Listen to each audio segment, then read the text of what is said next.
before it was called Flatland, it was actually called freestyle. We would ride trees, curbs, 50-50, do all these things, but it wasn't really, didn't have a title just yet. But what happens is kind of how freestyle Flatland came out is you would do venues where you could bring your quarter pipe and your wedge ramp.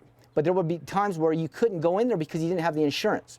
So in order to be able to do a show without bringing the ramps in, we would start doing Flatland shows in a mall, at schools, or whatever the deal is. So we would just spend all our time focusing on Flatland. In the early days, like I said, there was 360 rollouts, pogos, and those basic tricks. But what happens is, I was one of the first riders to ride all freewheel with spoke wheels all the time.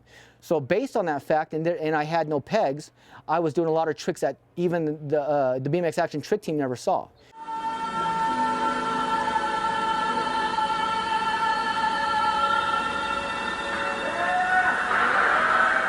So Flatland for me was taking what I had to work with, the bike that I had, and create a way to do a trick.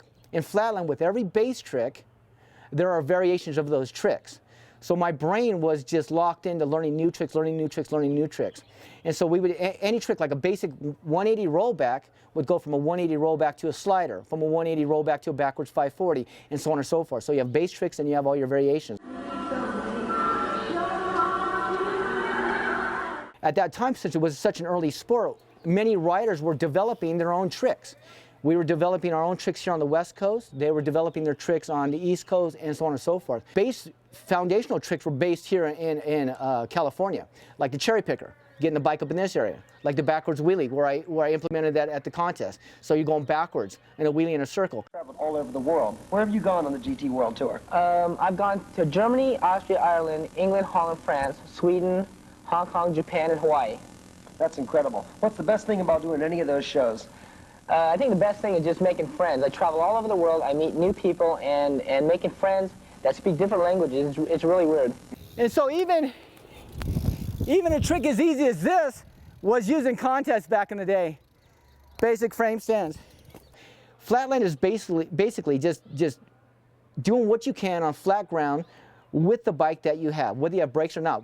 I've always ran brakes because I'm old school, but with brakes or without brake, with levers on it, you can still ride without brakes, and you can utilize both areas of freestyle. But it's just basically taking what you have and making something out of it. And if you can't create something, you just give it a day, come up with something new the next day, and you just try it. And we tried things. It was trial and error for many days, and then finally, like the bar ride. When I went out to do the bar ride, I trained, got up on the handlebar, and I was doing bar rides on the inside of the handlebars. Back in the day, they did artistic cyclery. The handlebars were like this in Austria, but they never had handlebars like this. I was the first guy to stand on handlebars on the inside like this. Took me a long time to get it, but once I got it, now that trick was established. So you learn a trick, you call up the magazines, they photograph it, they do the story on it, send it out, through the mail. Like you said, it takes 3 months to get to these guys, but that's how it was. And you'd learn a trick, connect it with the BMX magazines. They throw it out there in the magazines. The whole world would see it. The whole BMX world would see it, and then they would take their bar rides and they would add to it, or they would take their trick and add to it. And so it just kept going on and on. It was a network of tricks that were going on. Foundational trick, variations, and then a network of those tricks.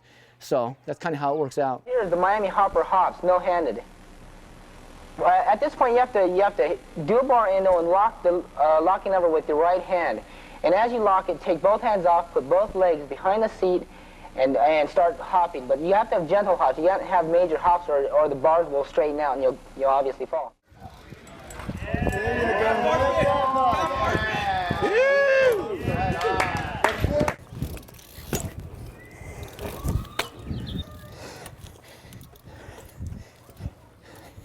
Back in the day, hey, they had a lot of static tricks where you could stand.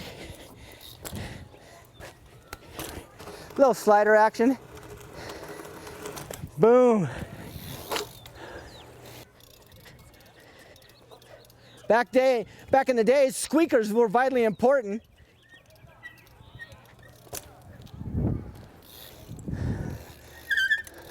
Turn, turn, boom. All right, my name is Martin Aparijo. You're watching Bike Legal. I'm one of the original legends of Flatland Freestyle.